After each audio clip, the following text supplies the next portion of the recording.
कालिस line बिगड़ल, पंखा कैसे चला दी? लाइन कैसे बिगड़ल हो? झिंगन बोला रहे मिस्त्री हो, उनका तरवा जोड़ दे, अपन वाला काट के चलिए।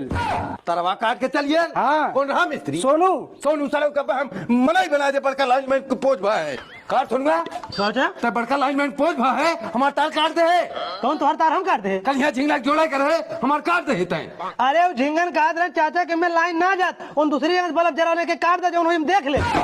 दूसरी जगह बल्ब जलाने? हाँ चल इस लागे हमार जोड़ता है। हम 300 रुपया ले तब जोड़ा, नहीं तुम जोड़े ना जब। 300 रुपया झिंगन नहीं है, चल के जोड़ा हमारी ही लागे। अगर हम तार जोड़ दे तो झिंगना पैसा दे ना दे है उनका बाप पैसा। चल हम पहले पैसा दिवावत है तब तू हमार तरवा जोड़ा है झिंगना। हमार तार कटवा है 300 रुपया मिस्त्री दे, तार जोड़वाई हम चोरी चलावत है जे हिसाब फोन के कटवाए हैं।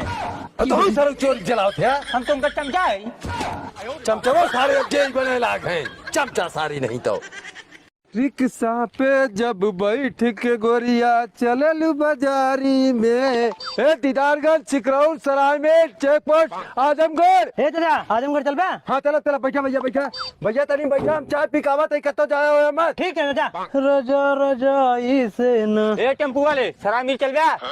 हाँ चलो। भड़वा कितना ले 500 रुपया चला लिया चला। पहले ज्यादा पैसा भैया ऐसे ही लागो, तुरंत में तेल डाला फिर थोड़ा मांगा थोड़ा जा। ले। हाँ बैठा वहाँ दवा। ए भैया तनी जल्दी चला जाता ही ससुरारी तनी सरगनिस मजाक वजाक करब मैं। बस भैया चलते हैं तुरंत आजमगढ़ चले भैया। बैठा भैया चला। कितना भड़वा ले भैया? 1000 रुपया आजमगढ़ भाड़ा हो। 1000? अरे भैया तू बैठा, पैसा दे तुरंत, हम टंकी खड़ा तेल डाला तो पैसा ना हो, पैसा दे तुरंत। हे भैया तुम लोग बैठे ले कतो जाए मतलब पिसाब के गाँव थे। ठीक भैया जा। है भैया वहर खत का कहाँ जाए खो? अच्छा तुम्हें कहाँ जाए खो? यार हमारे टेम्पू है हम जहाँ सवारी मिली हुई जाब हम। तू के राजे करौआ लग गया है यार हम का जानी